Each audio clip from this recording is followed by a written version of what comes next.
Good morning six class. आज हम अपने फर्स्ट चैप्टर जो हमने स्टार्ट किया था एन इंट्रोडक्शन ऑफ हिस्ट्री का सेकंड पार्ट पढ़ेंगे। ठीक है, चलिए। अभी तक मैंने जो है आपको हमें हिस्ट्री क्यों पढ़ना चाहिए उसकी इंपॉर्टेंस के बारे में बता दिया था। ठीक है, अब हम जो है हिस्ट्री में ज्योग्राफी की क्या इंपॉर्टेंस होती है इसके बारे में जानेंगे। जब हम किसी हिस्ट्री में किसी भी घटना के बारे में पढ़ते हैं तो उसके बारे में हमें ये भी जानना ज़रूरी होता है कि वो कहाँ पर घटी थी, जो है वो ज्योग्राफिकली कहाँ पे जो है स्थित थी, लोकेटेड थी। ये भी जानना जो है इम्पॉर्टेंट होता है।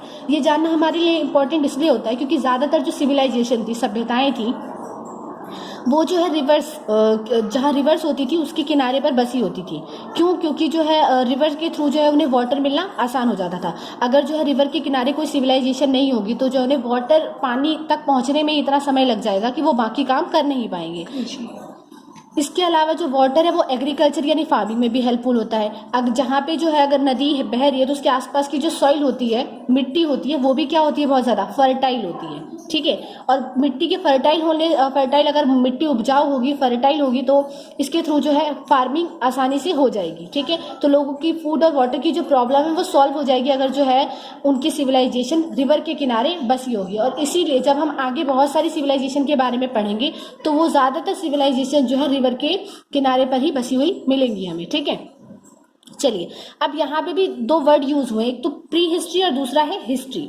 प्री हिस्ट्री जो है उस प्री हिस्ट्री वो टाइम पीरियड जब जो हमारे पास कोई भी रिटन रिकॉर्ड नहीं था। ठीक है, प्री हिस्ट्री जो है सबसे पहले हिस्ट्री को भी जो है 3 पार्ट्स में डिवाइड किया जाता है। अभी हमने एंशियंट, मॉडर्न, मेडिवल तो पढ़ा, लेकिन जो है एंशियंट की हिस्ट्री जो है या मेडिवल या मॉडर्न की हिस्ट्री है उसको भी जो है और 3 पार्ट्स में डिवाइड किया जाता है, प्री हिस्ट्री, प्रोटो हिस्ट्री और हिस्ट्री। ठीक है, प्री हिस्ट्री वो टाइम पीरियड जब हमारे पास कोई भी रिटन रिकॉर्ड नहीं था, लिखित में हमारे पास कुछ भी नहीं था।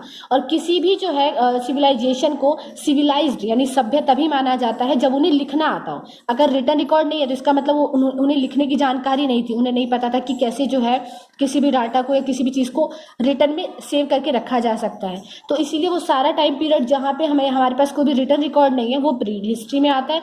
और उसके बाद जब लोगों ने लिखना सीख लिया तो उन्होंने सिविलाइजेशन एस्टेब्लिश की, वो उनको सभ्य माना जाने लगा, और वो सारा जो है उसके बाद की हिस्ट्री में आता है। ठीक है, चलिए अब हम आगे बढ़ते हैं।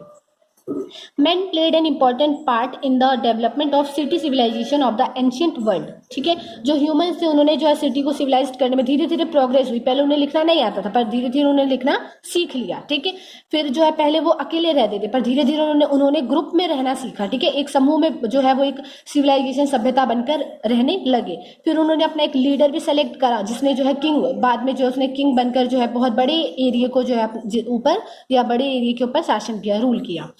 This civilization flourished on the banks और in the valleys of great rivers। और ज़्यादातर ने जितनी भी सिविलाइजेशन थी वो जो है ग्रेट रिवर्स के किनारे पर ही बसी हुई थी।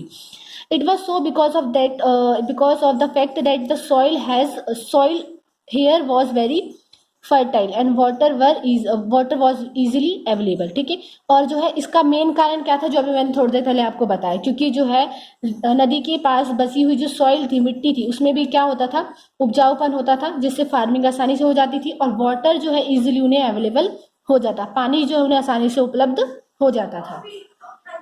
यहाँ पे आपको एक मैप दिया हुआ है, इस मैप में आपको जो है ब्लू लाइंस दिख रही होंगी। ठीक है, ये जो भी ब्लू लाइन्स है सारी जो है रिवर्स को इंडिकेट कर रही हैं, ये सारी रिवर्स के बारे में बता रही है। ठीक है, साउथ में कौन सी रिवर्स थी, वेस्ट में कौन सी रिवर थी, ईस्ट में कौन सी रिवर्स थी, नॉर्थ में कौन सी रिवर्स थी। ये जो है इंडियन रिवर्स के बारे में आपको यहाँ पे अच्छे से इस पूरे मैप में दिख रहा होगा। ठीक है, इसको आपको अच्छे से देखना है और जो इंपॉर्टेंट रिवर्स हैं उनको जो है आपको पहचाना। जैसे गंगा रिवर आपको पता है बहुत इंपॉर्टेंट रिवर है, यमुना रिवर जो कि दिल्ली जहाँ पर हम रहते हैं वहाँ से जो है गुजरती है। ठीक है, इसके अलावा यहाँ पे सिंधु रिवर भी है, ये देखिए इंदुज रिवर। ठीक है, इसी को सिंधु रिवर कहा जाता है हिंदी में। हाँ, तो इस जो ये सिंधु रिवर है इसके किनारे पे जो सबसे पुरानी और फर्स्ट सिविलाइजेशन थी हड़प्पन सिविलाइजेशन, वो यहीं पर इस्टेब्लिश हुई थी। ठीक है, तो ये कुछ इंपॉर्टेंट रिवर्स थी। चलिए अब आगे जो है एक एक्टिविटी दी हुई है, अब हम इसे देखेंगे ज़रा ध्यान से।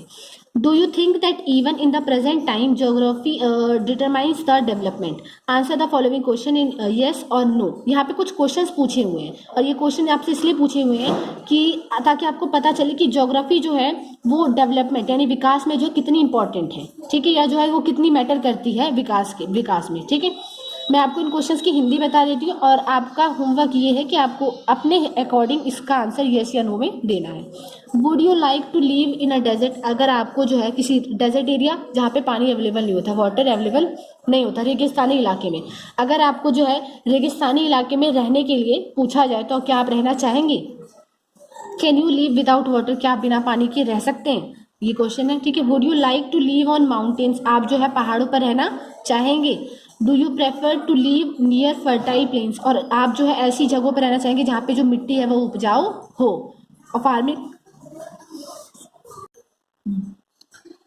ठीक है। अब now you know about the reason why people choose settle on the river banks, ठीक है। इन क्वेश्चंस का आंसर देंगे तब आपको पता चलेगा कि क्यों जो है लोग प्रेफर करते थे ज़्यादातर जो है ऐसी जगहों पर रहना जहाँ पे जो है रिवर हो, नदी के पास रहना क्यों प्रेफर करते थे। यहाँ पे आपको इंडस वैली सिविलाइजेशन का जो ये प्लेस दिख रहा है, आपको जो ये इंडस वैली सिविलाइजेशन का जो ये पिक्चर दिख रहा है, ये वहाँ का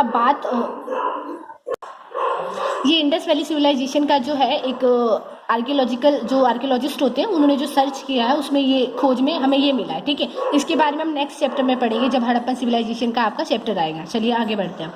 our country shows a deep underlying unity in spite of great diversity, ठीक है। हमारी कंट्री में जो है अलग अलग रिलीजन के लोग, अलग अलग जो है ट्रेडिशन के लोग पाए जाते हैं, ठीक है। इस वजह से जो बहुत ज़्यादा डाइवर्सिटी है यहाँ पर। The ancient strove for unity, और जो है इस डाइवर्सिटी के बावजूद भी, बहुत भिन्नताओं के बावजूद भी लोगों के बीच में काफ़ी एकता है, यूनिटी है।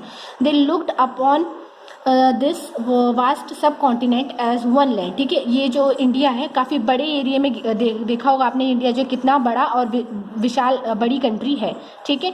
और इस कंट्री का जो नाम है इसको पहले भारतवर्ष के नाम से पुकारा गया था, ठीक है। भारतवर्ष कहा गया था पूरे भारत को। और ये जो भारतवर्ष नाम है ये एक ट्राइब, एक आदिवासी था भरत, उसके नाम पे जो ये भारत को नाम दिया गया, ठीक है। और जो है यहाँ पे रहने वाले लोगों को भारत संतान कहा गया। Our ancient poets, philosopher and writers viewed the country as an integral unit.